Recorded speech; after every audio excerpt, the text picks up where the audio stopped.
सुन रहे हैं listening with Sunil.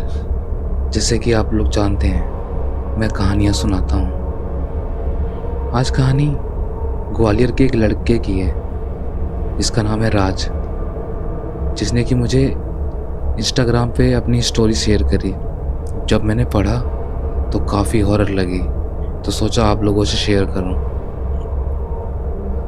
कुछ रास्ते शहरों को नहीं जोड़ते, वो दुनिया को जोड़ते हैं। और अगर एक बार उस रास्ते ने तुम्हें चुन लिया तो तुम कितना भी भागो, वो तुम्हारा पीछा कभी नहीं छोड़ते। ये कहानी है ग्वालियर के उस जंगल रोड की जहाँ 40 किलोमीटर पूरी जिंदगी पर भारी पड़ गए। ये कहानी शुरू होती है 11 मार्च 2023। मेरे फ़ोन पर एक मेल आया, Indian air force, admit card issue, centre Gwalior. बहुत खुशी थी मुझे, क्योंकि मैं इसके लिए काफ़ी दिनों से मेहनत कर रहा था। पर कुछ खुशी के बीच एक अजीब सी उलझन थी, जैसे कोई कह रहा हो ये सफ़र नॉर्मल नहीं है।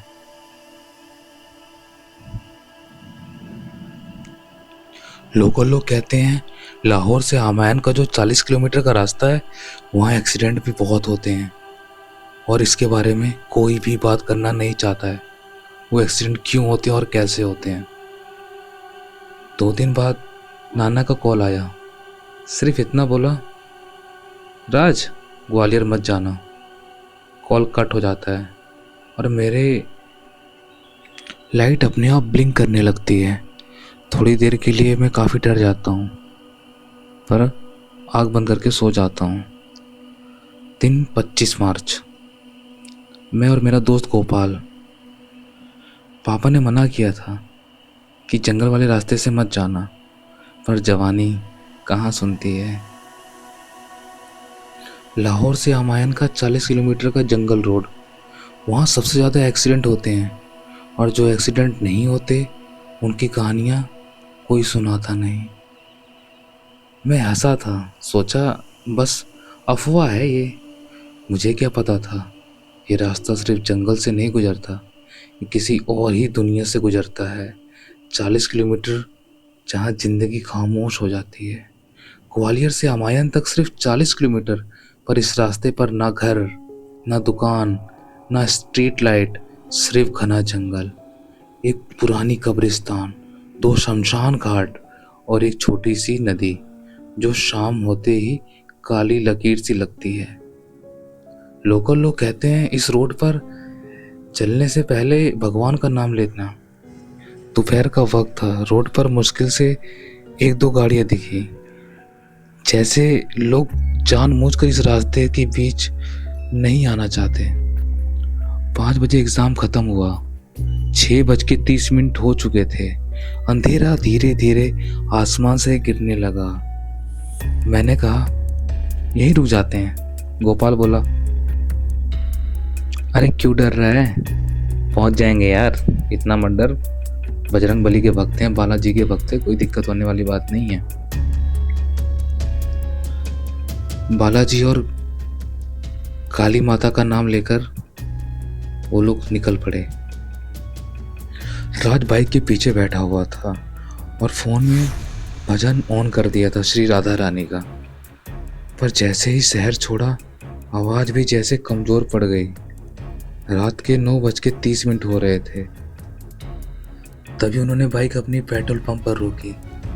पंप वाले ने जैसे ही सुना हम जलौन जा रहे हैं, उसके चेहरा सफेद पड़ गया। इस वक्त उस रोड पर मत जाओ, वहाँ कुछ ठीक नहीं है बेटा। हम बोले, अरे भैया क्यों डर रहे हैं, भगवान साथ हैं। आमायन और वो बूढ़ा जंगल शुरू होते ही हवा ठंडी हो गई। गोपाल बोला, बोलो बालाजी महाराज की जय। मैंने बोला, श्री राधा वाले की जय। 10 किलोमीटर तक सब नॉर्मल था। फिर कब्रिस्तान, पेड़ के नीचे एक बूढ़ा आदमी सफ़ेद साल में बैठा हुआ मुझे दूर से दिख रहा था। उसकी आंखें जैसे जिंदा ही नहीं। बाइक तेज हो गई। 4-5 किलोमीटर बाद महसूस हुआ कोई पीछे आ रहा है। मैंने पीछे देखा, वही बूढ़ा दौड़ता हुआ मेरे पास आने की कोशिश कर रहा है। बाइक 80-90 की स्पीड से चल रही थी और बुढ़ा भी उसी स्पीड से भाग रहा था, मानो एक कंकाल हमारे पीछे दौड़ रहा हो। गाड़ी और तेज भागने लगी और अचानक बंद पड़ गई। और जैसी बाइक रुकी तो पीछे से किसी औरत के रोने की आवाज आ रही थी। गोपाल और मैं काफी डरे हुए थे। मैंने गोपाल से बोला, गोपाल यार जल्दी कर भाई, यहाँ कुछ है, आवाज सुन रहा है ना? गोपाल ने बोला, डर मत यार, डर मत, कुछ नहीं है, मन का वहम है बस। अंदर ही अंदर गोपाल भी बहुत डर रहा था। गोपाल ने अपनी जेब से चरण अमृत निकाला, बाइक पर छिड़का और कुछ मुझे भी पिलाया। गधा हाथ में लिया, बाइक एक झटके में स्टार्ट हो गई।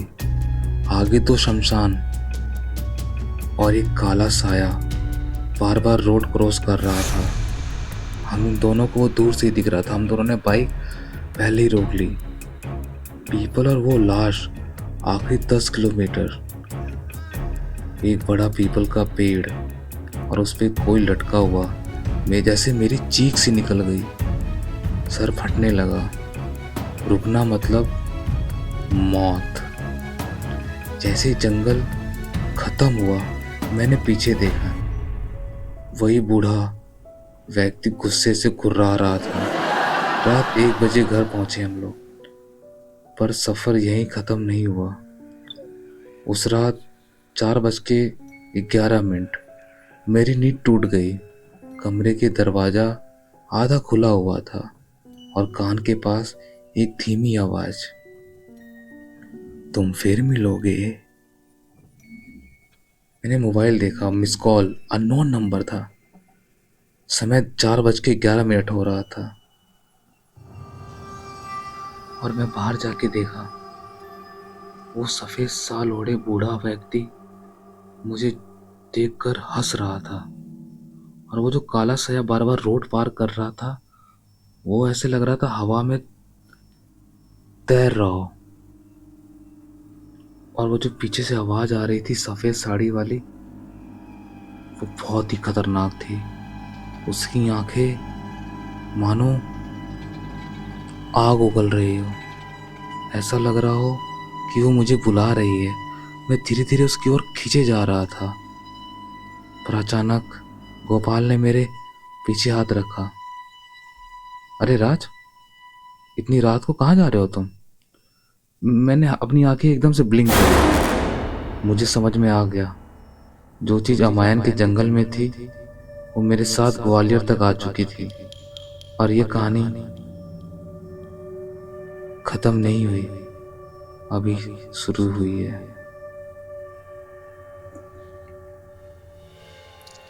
दोस्तों, इस कहानी का यही अंत मत समझना, क्योंकि अमायन का रास्ता सिर्फ एक रोड नहीं है।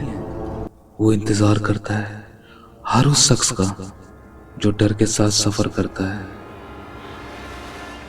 अगर आज रात 4:11 पे अचानक आपकी नींद खुल जाए और फोन की स्क्रीन बिना वजह रोशन हो जाए, तो समझ लेना किसी ने आपका नाम ले लिया है। पीछे बिल्कुल मत देखना, ये कहानी सच है और सफर अभी खत्म नहीं हुआ है। तो मिलते हैं हमारी नेक्स्ट कहानी पे। Thank you so much, bye. तो हम वहाँ से निकल रहे थे, तो कुछ ही टाइम चलते पहला हमारा गड्ढा पास हुआ। पहला गड्ढा पास से ऐसे आगे लगा, ऐसे कोई ब्लैक की शैडो गई। तो हमने उससे कहा भाई ब्लैक की शैडो गई, तो उसने कहा अरे कुछ नहीं, हेडलाइट है। तो वहाँ सामने कोई पेड़ की शैडो पड़ गई होगी, तो हमने इग्नोर कर दिया। कुछ ही 100-200 मीटर चल रहे होंगे तो फिर से कोई एक शैडो पड़ गई। हमने कहा नहीं भाई, कोई शैडो नहीं पड़ रही है, कुछ गड़बड़ है, गाड़ी आराम से चलाओ, देख के चलाओ, कुछ भी हो सकता है। और जैसे मतलब थोड़ा आगे चले तो एक ऐसा लगा ऐसे किसी ने आवाज़ दी हो, ऐसे आवाज़ दी हो। तो हमने उसकी आवाज़ सबको इग्नोर किया, हमने उसको भी नहीं बताया। लेकिन हम पीछे से हमें ऐसा लगा जैसे किसी ने बुलाया और हमारी क्यूरियोसिटी हो रही थी हम पीछे मुड़ के देखें, लेकिन हम इतना तो मानते हैं तो हमें पता नहीं पड़ा। आगे हमें पता था ऐसा कि पीछे नहीं देखा जाता, लेकिन हम पीछे मुड़ के नहीं देखा। हमने उसको बताया नहीं भाई पीछे से कोई आवाज़ दे रहा, तो उसने भी समझ गया कि कोई ना कोई कुछ होगा, तो उसने कहा पीछे मुड़ के मत देखना। तो हमने उससे कहा साइड में करो थोड़ा देखते हैं। तो साइड में देखा एक बूढ़ा आदमी टकला सा है, वो वाइट कलर का कपड़ा पहने, उसकी आंखें मतलब खाली सी हैं, बिल्कुल गड्ढे सी हैं। तो हम लोग डर गए। तो हमने देखा तो वो बालाजी का नाम लेने लगा जी, और कुछ ही 1-8 किलोमीटर चले होंगे जो दूसरा शमशान घाट आने वाला था, उससे पहले हमारी गाड़ी रुक गई। और जैसी गाड़ी रुकी तो हम लोग डर के मारे काँप गए। तो उसने बहुत स्टार्ट की, स्टार्ट नहीं हुई। तो जैसे वो उतरा गाड़ी से, उसने वो गाड़ी में जहाँ टूट के रखा जाता है छोटी सी डिब्बी रखा रहता है, छोटी सी बोतल है ऐसी गुलाब जल की, उसमें वो बालाजी का पानी भरा रहता है, उसने वो लिया। कुछ 1-8 मिनट उसमें कुछ मंत्र पड़े वहाँ रखा, और हमने राधा जी के नाम और राधा जी का मंत्र का उच्चारण करके हमने भी गाड़ी मतलब प्रार्थना की कि गाड़ी स्टार्ट हो जाए, काली माता करो, गाड़ी स्टार्ट हो गई। तो वहाँ चले, फिर वहाँ से हमें कोई पेड़ से झलकती हुई कोई आकृति नज़र आई, तो हमने उसको बताया। तो ऐसी हमारी स्टोरी, और बाकी हमने आपको भेजी थी है।